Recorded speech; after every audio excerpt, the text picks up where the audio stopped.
특히 면역 질환에 있어서 질병을 바라보고 치료하는 관점 자체에 좀 커다란 차이가 있지 않나 싶습니다.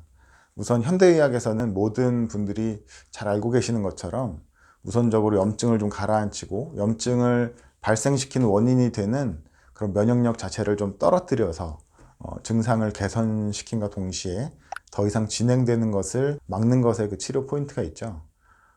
그렇게 사용하는 약들이 소염 진통제와 스테로이드제, 그리고 항류마티스제, 면역 억제제 등인데요. 이러한 제제들을 이용한 치료의 장점은 보편적으로 사용이 좀 가능하고 또 비용이 저렴하고 효과가 상당히 분명해서 또 빠르게 나타난다는 그런 점이죠. 단점을 말씀드리기는 사실 좀 조심스럽지만 근본적으로 면역 상태를 개선시키려고 하는 치료가 아니라는 점과 또 그러다 보니까 결국 약을 더 이상 먹지 않아도 되는 그런 상태를 치료 목표로 하기가 좀 어렵다는 점, 그리고 마지막에는 약 자체에 대한 내성이 생기는 것과 또 부작용이 생김으로 인해서 부분들이 좀 단점이라고 볼 수 있습니다. 한의학에서는 치료에 대한 접근 자체를 좀 달리하고 있습니다. 단순하게 설명하자면 질병을 치료하기보다는 사람을 치료하는 것에 목표가 있다, 이렇게 말씀을 드릴 수가 있는데, 무슨 얘기냐면 류마티스 관절염 뿐만 아니라 뭐 베체트병, 혹은 크론병, 건선, 뭐 이런 면역 질환들이 발생하는 이유는 결국 면역계가 비정상 활동을 하면서 발생을 하게 되는 것이고, 이렇게 내 몸을 공격하는 자가항체가 발생하는 이유는 부분적인 어떤 문제들이 아니라 전체적인 건강 상태에 그렇게 있다고 보는 것입니다. 타고난 체질이라는 바탕 위에다가 오랫동안 누적된 스트레스, 잘못된 식습관, 생활습관, 그로 인해서 몸에 쌓인 노폐물들이 신체의 균형을 좀 무너뜨리게 되고 결국 면역체계의 교란을 초래하게 되면서 면역질환 또 염증이 발생된다고 그렇게 보는 겁니다. 건강상의 문제점을 파악해서 이를 해결하게 되면 면역계가 안정을 찾고 또 내 몸 스스로 염증성 질환을 해소할 수 있다라고 보는 관점으로 치료를 접근하게 됩니다. 이렇게 치료를 접근하면 장점은 명현 반응은 있을 수 있어도 부작용이 없다는 점.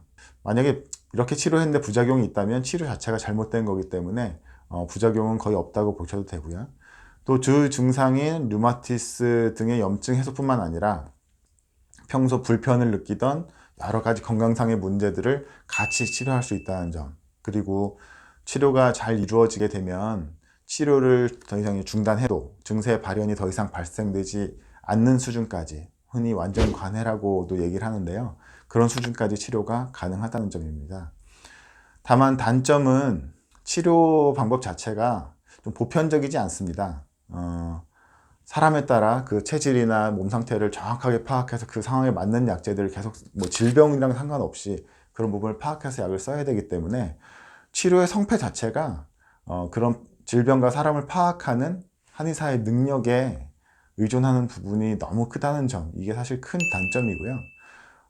치료 기간이 뭐 짧으면 6개월 혹은 1년 혹은 뭐 2년 이상, 그 이상으로 치료 기간이 사실상 좀 길게 되고 보험이 적용이 되지 않다 보니까 치료 비용이 사실 높다는 그런 단점이 있습니다. 면역 질환의 한의학 치료에 대해서 부정적으로 좀 보는 분들 중에서 류마티스를 치료할 수 있으면 노벨상도 받았겠다, 이렇게 하시는 분들이 간혹 계신데요. 만약에 치료 자체만 보자면 뭐 그럴 수도 있겠습니다만, 노벨상을 받을 정도의 치료라면 치료가 보편적이고 여러 가지 검증이 쉽게 가능해야 되는데, 한의학의 어떤 치료 단점 자체가 이렇게 보편적이지 않고, 같은 류마티스 관절염이라고 해도 몸 상태는 제각각 다 다르기 때문에 환자마다 처방과 치료 방법이 달라지게 되는 그런 한계가 너무 분명하고, 치료 방법 자체가 현대의학의 관점과 너무 달라서 널리 인정받지 못한 것이 한의학 치료의 한계라고 볼 수가 있을 것 같습니다.